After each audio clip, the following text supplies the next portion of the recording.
What's up YouTube? Now just want to talk quickly about what graphics cards I've got on my system.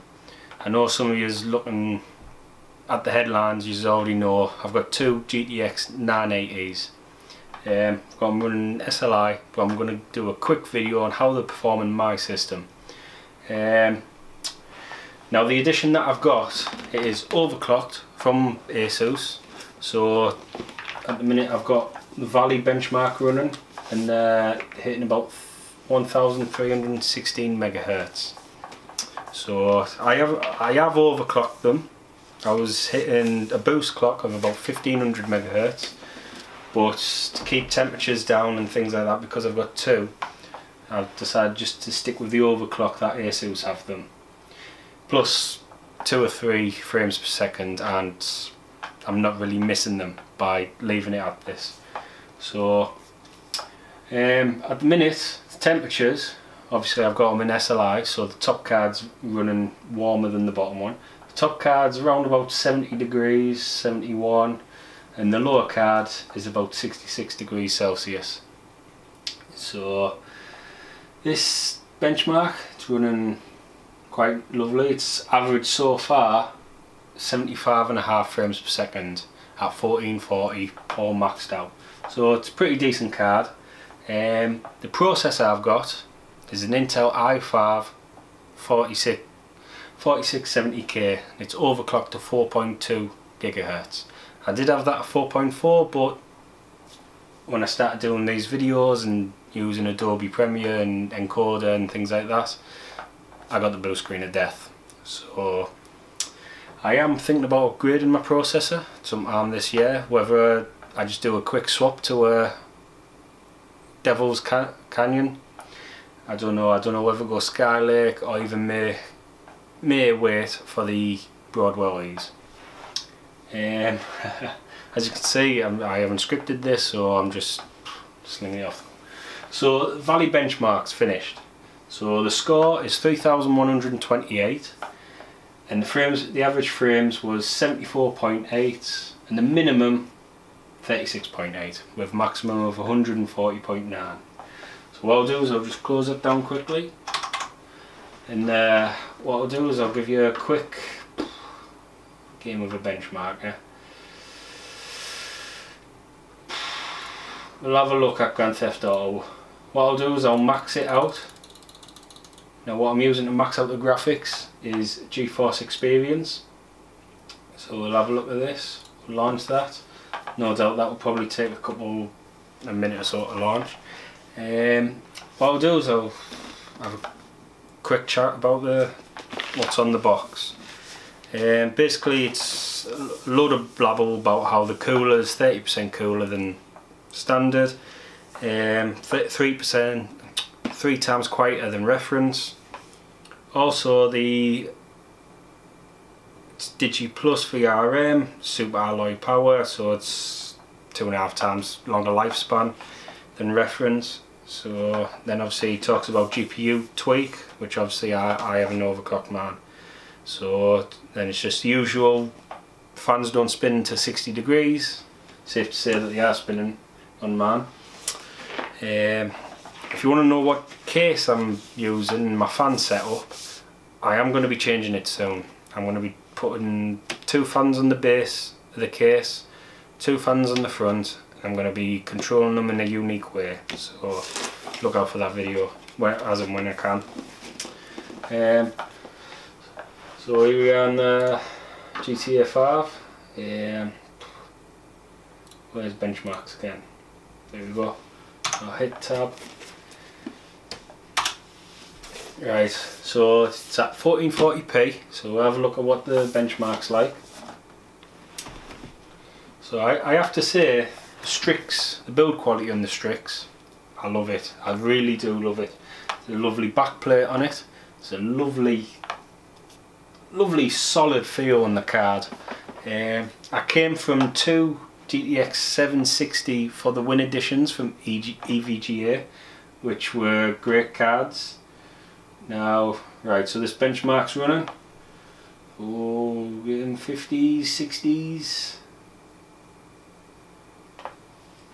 Let's have a look. So in the open space, we're getting around about mid 40s. Oh, it's up and down, it's up and down. Please stay above 30. I hope it stays above 30. Obviously I'm running G-Sync on my monitor, so anything above 30 frames per second still gives a smooth feeling, but obviously higher the better. So it's going through the weather modes, 40s, 49s, 50s. The monitor I'm using on here is the new Swift PG279Q. Really sorry about the pauses, I'm still working on that confidence issue. Still working on the fucker. So it's a lovely waterfall scene. You see the water effects, the spray off the waterfall. There's a bird flying under the bridge. Not the plane, there was a bird. So now as you can see, the temperatures are a little bit low on this game. Top card 66 degrees Celsius, bottom card 64. We're using around about 3.8 gigabytes of VRAM, which is quite nice. The RAM on the motherboard is quite high, it's about 10 gigabytes, but that's to be expected with this game. CPU is full load. Frames per second on this bit, mid 40s again. It's quite well performing, if you ask me.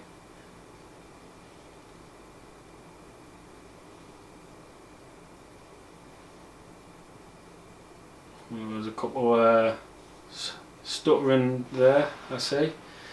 Some of the textures is quite slow to load. I wonder if that's because this is a huge VRAM game.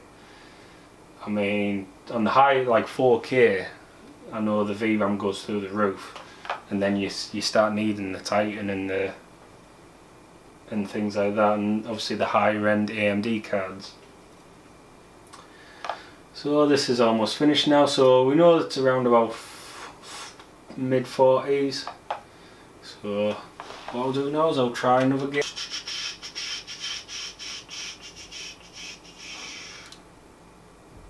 Let's try Dirt Rally. Love this game, even though I'm a shit driver. I will be thinking about doing some videos for this, but at the minute I don't have a steering wheel, so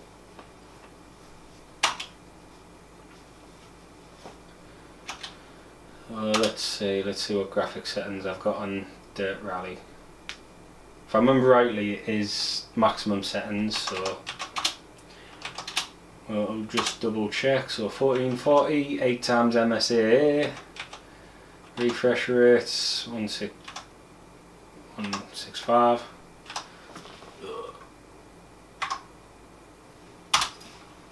For some reason it said 119, but change the refresh rate. So custom,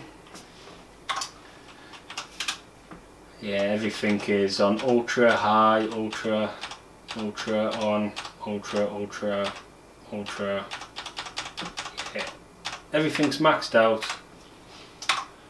So what we'll do is hit benchmark mode and we'll see what score we get. Now with this being a car game, it will get quite a high score. Obviously it's not as intensive as things blown up in Rise of the Tomb Raider or things like that. So straight away 1440p we're getting 87, 86, yeah, we're getting mid 80s frames per second, which pretty decent for a car game. You know, you don't need the response time, you don't, you know, it's just as long as it's smooth and it looks well. So just see some dodgy driving at the minute from the AI. Yeah, we've just scraped above 100 frames per second there. It's pretty decent. Now obviously this is a beautiful game. The trees, the forest, this really has taken another step in the car simulator category. So yeah, pretty happy with my graphics setup. Obviously Pascal's just round the corner, maybe I get an upgrade, maybe not, depends what games I end up playing.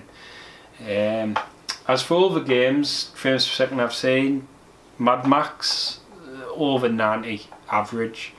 Rise of the Tomb Raider, I get over 60 frames per second average, but that's still getting tweaked slightly. On the second patch, but obviously the first patch was sorting out SLI problems. I've seen a big jump since then. Before that I was getting about 40 frames, now I'm getting about 60. So like I say, this game now 115 frames per second, so really pretty decent. So yeah, now to review. Price. To come to a conclusion, what I'm going to say basically is the price that I paid. It was £380 sterling, UK pounds, for each one. Obviously prices up and down with things like overclockers up and down, and Amazon UK up and down, but £380 per graphics card for this sort of performance. I'm really feeling the benefit of having 165Hz monitor now, so I have to say it is a lot of bang for the money, bang for your buck. So, thank you for watching. Now if you like what you're saying today, obviously I'm still learning this whole confidence thing, I'm still learning how to make better videos. Please give me a like if you liked it. If you disliked it, hit the dislike button, but if you disliked it or like it, please leave a comment, because obviously that's feedback for me, it's valuable, and I'll be able to act on constructive comments. So I'll see you in the next one. Thank you.